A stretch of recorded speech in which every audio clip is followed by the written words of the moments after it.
The following program is a SUTV student production. The views expressed are not necessarily those of Salisbury University, the University System of Maryland, its regents, administration, officers, employees, or representatives. Coming up on tonight's broadcast, this weekend residents woke up to find their cars barged into and many items stolen. We'll have some helpful tips from SU Police on how to keep your valuables safe. And SUTV's Sabrina Sinfu Chu highlights the help offered to students on campus to make them feel safe from sexual assault. We'll also look into the gubernatorial race between Larry Hogan and Anthony Brown, plus our sports update and this week's weather with Emily Lewis. This is SUTV Evening News.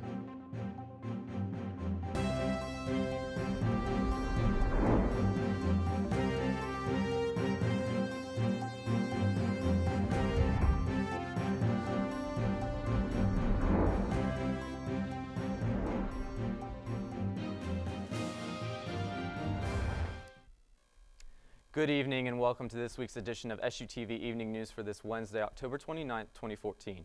I'm Taylor Rogers. Tonight we start off with an invasion into students' cars around University Park and along South Division Street. As reported by University Police, items of value were stolen and they recommend to lock all vehicles and keep personal belongings inside of your home. Here are some pictures from the next morning as students found their cars busted through and missing property. If anyone has any information on this incident, please call the campus police department at 410-543-6222. And with sexual assault a constant concern across campus, SUTV News correspondent Sabrina Sinfu Chu identifies us with some support and opportunities available to students. Salisbury University enrolled 5,000 women in fall 2012. According to the Center of Control Disease, 1 in 5 women will be sexually assaulted before they graduate from college. This is 1,000 of the women here on campus. One of the biggest issues regarding sexual assault is that many people do not report their abuse. We sat down with Tasha Thomas, a counselor at the counseling center here on campus. Ms. Thomas explains to us why this is happening. Oftentimes, it has to do with several factors. One of the broadest and most direct answer would be rape culture. Oftentimes, there's victim blaming. Someone does not ask to be raped, fondled, or otherwise sexually harassed or abused by what they have on, by their social status, even by their profession. Salisbury University held a call to action event yesterday in the Guerreri Center, which focused on the It's On Us campaign and bystander intervention. At the event, Associate Professor of Communication and Gender Studies, Chris Egan, explained what it takes to go one step further than the It's On Us pledge. The Every Choice program focuses on bystander intervention, everyday things that all of us can do to keep ourselves and other people safe. And so what do we mean by bystander intervention?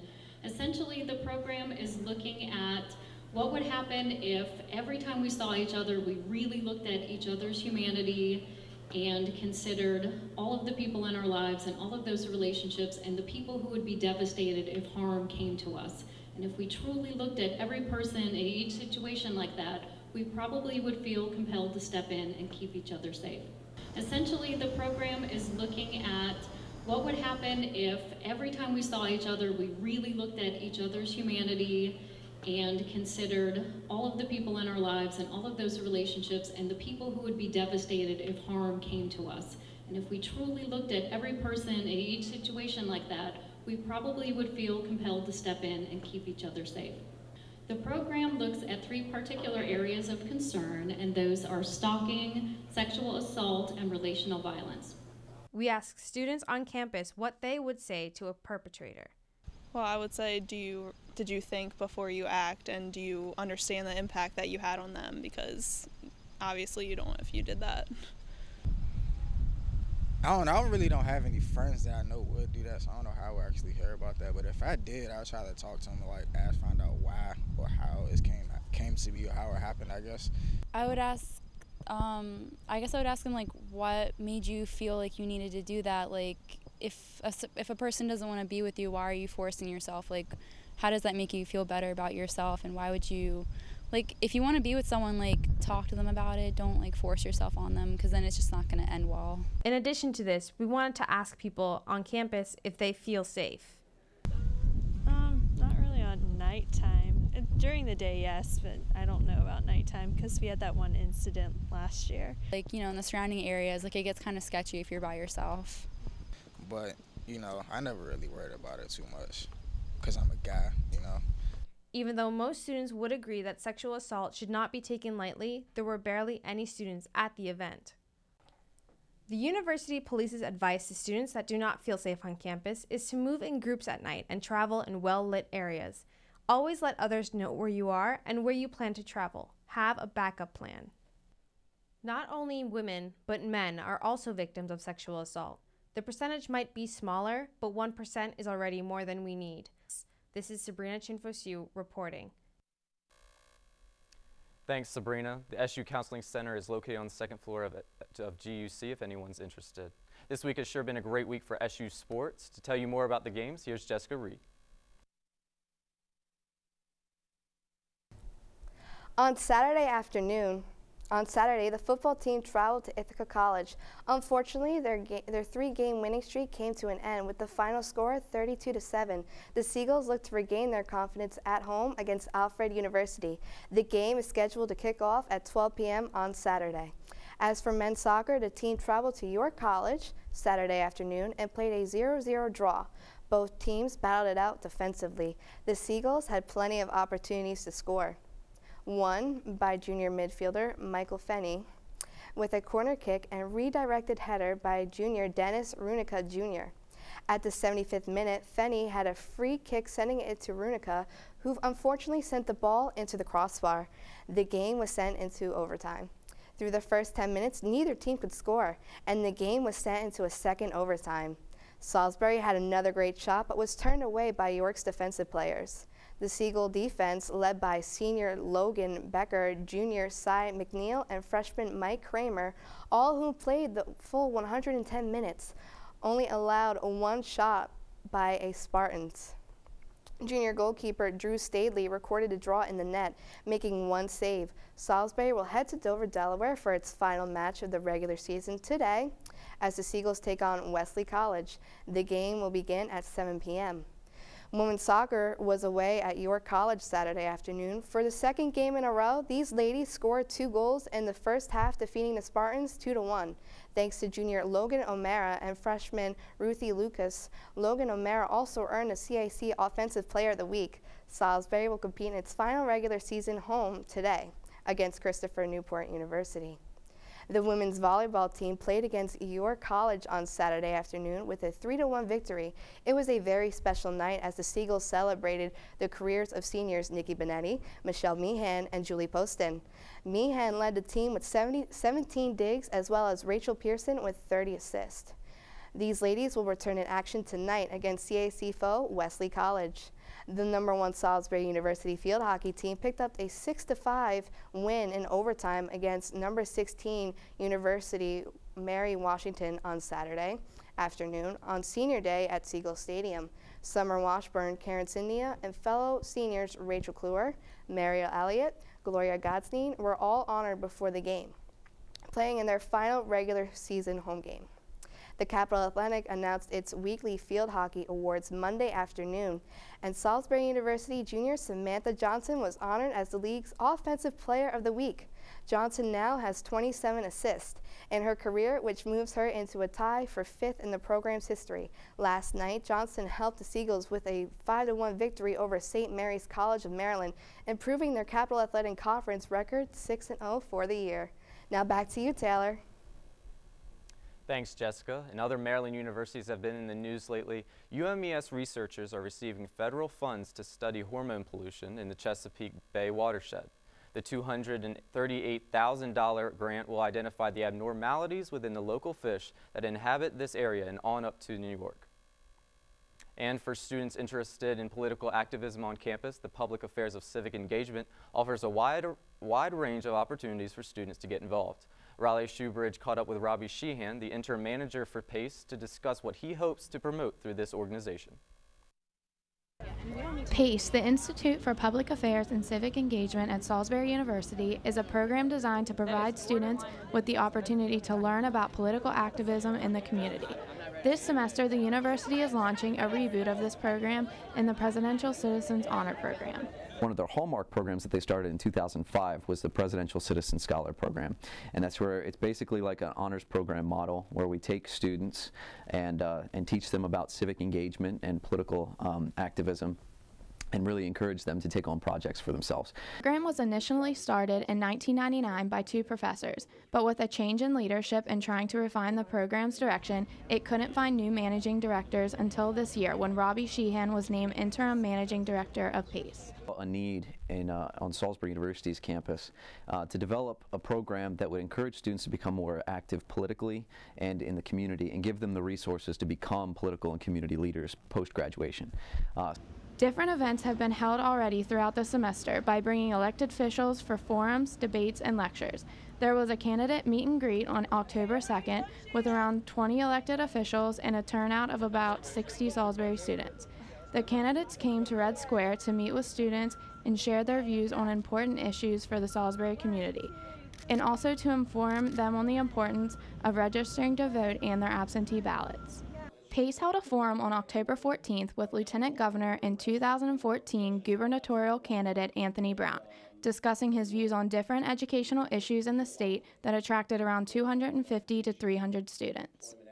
An economy, finance, or education question, but the truth of the matter is, I mean, there's so many intersections between economic well-being and delivering a great educational program and opportunities and support. So Larry Hogan's running mate, Boyd Rutherford, was in Cool Beans meeting and answering questions of Salisbury students.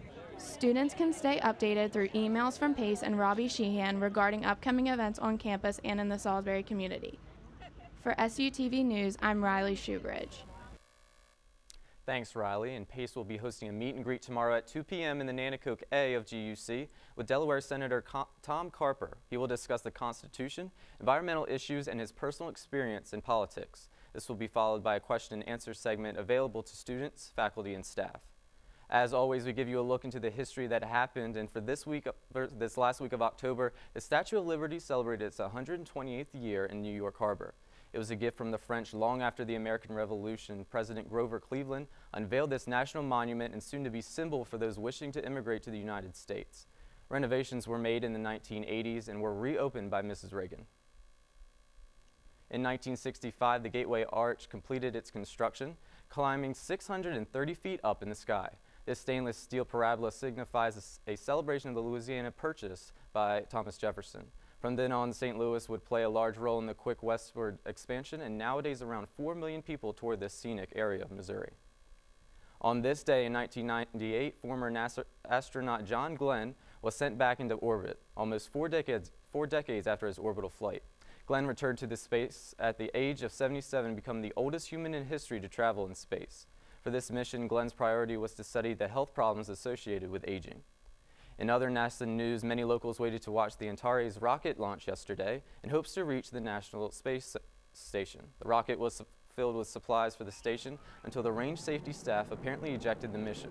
They destructed the rocket once it began having problems. According to NASA, all staff have been accounted for and no injuries have been reported. NASA also released a statement that no other flights will be scheduled until the cause of these problems is found. Well, we've been having some pretty warm weather here lately. Let's toss it over to Emily Lewis to see how the rest of the week's weather looks to be. Emily?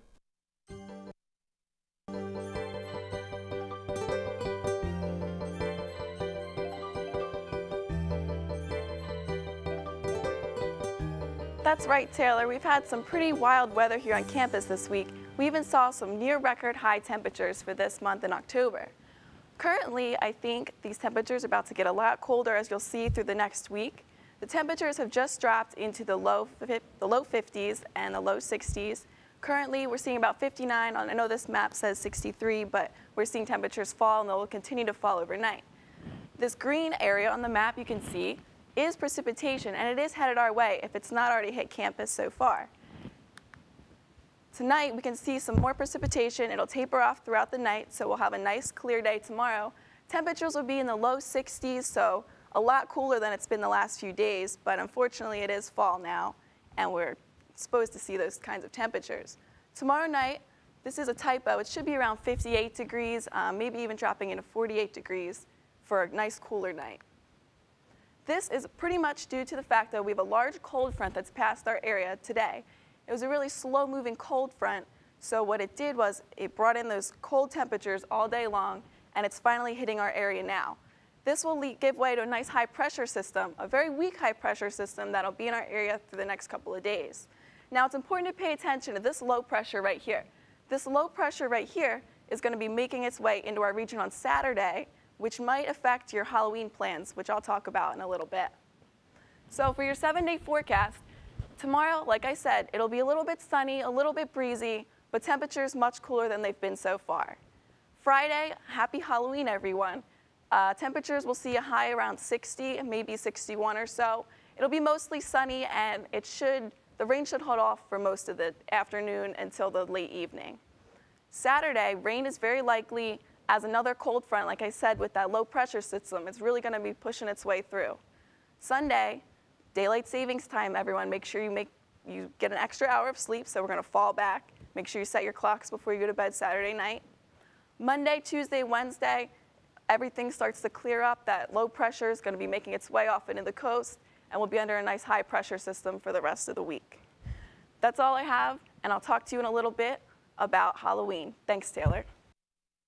Thanks for that, Emily. Our election coverage continues as the day to vote approaches next Tuesday. The gubernatorial race between Republican Larry Hogan and Democrat Anthony Brown continues, and SUTV's Kevin Gay gives us a look at some of the candidates' visits to Salisbury. Boyd Rutherford, Larry Hogan's running mate in the gubernatorial election, visited campus in a last-ditch effort to reach the students before Tuesday. I'm running for lieutenant governor, and so I have to get out and meet as many people as possible and find out issues of concern to Maryland citizens. I ran a statewide agency, the General Services Department. I was secretary there under Governor Ehrlich, and I was an assistant secretary for administration at the U.S. Department of Agriculture. So I have the administrative background to be able to understand how these departments should run. But I think there's something that I can bring in terms of bringing efficiency and understanding of how government operates at the agency level, at the department level, and not just some theoretical viewpoint that some may have. And Larry and I are going to bring real change to Maryland. At the top of that ticket, Larry Hogan visited the Salisbury Republican headquarters last week to talk to a number of supporters. We simply cannot afford another 4 years. I've been the leading voice of opposition to 5 years in a row. The O'Malley Brown administration has increased tuitions. For 8 years in a row, they've increased fees. And for the past 5 years, I've been the one leading the fight against the tuition increases. And his opponent, Lieutenant Governor Anthony Brown, visited SU the week prior. I support a college education because from my own family's experience, I know that it's an important ladder of opportunity for so many families. My father came to this country out of poverty in Kingston, Jamaica, to get a college education. He came here, he got it, and he was able to make a contribution as a doctor here in this country. But in order for that to happen, college has to be accessible, it has to be high quality, and it's got to be affordable. These candidates and other local politicians running for elected offices are in the final stretch in trying to reach out to voters before Tuesday. For SUTV News, this is Kevin Gay. And as a reminder, the election for these and other local offices is next Tuesday, November 4th. Make sure to make your voice count. Well, it definitely looks like we're going to have some good weather here for trick-or-treating. Isn't that right, Emily? Right, Taylor, you're definitely correct. We're going to see around 4 o'clock, we'll see temperatures, it'll be nice and sunny. Those temperatures are going to die down throughout the evening, so it's important if you're going trick-or-treating to bundle up. Around 6 o'clock p.m., we'll see temperatures fall into the 50s. And then by 8 o'clock, we might be seeing a couple showers. So it's important to stay dry and stay safe. But all in all, the weather should hold off for a good night of trick-or-treating. All right, good. Even some college students, I'm sure, will be participating in that. Exactly. So we'll see how that turns out. All right, well, thank you all for watching, and make sure to stay safe this Halloween. We'll see you here next Wednesday. From all of us here at SUTV News, good night.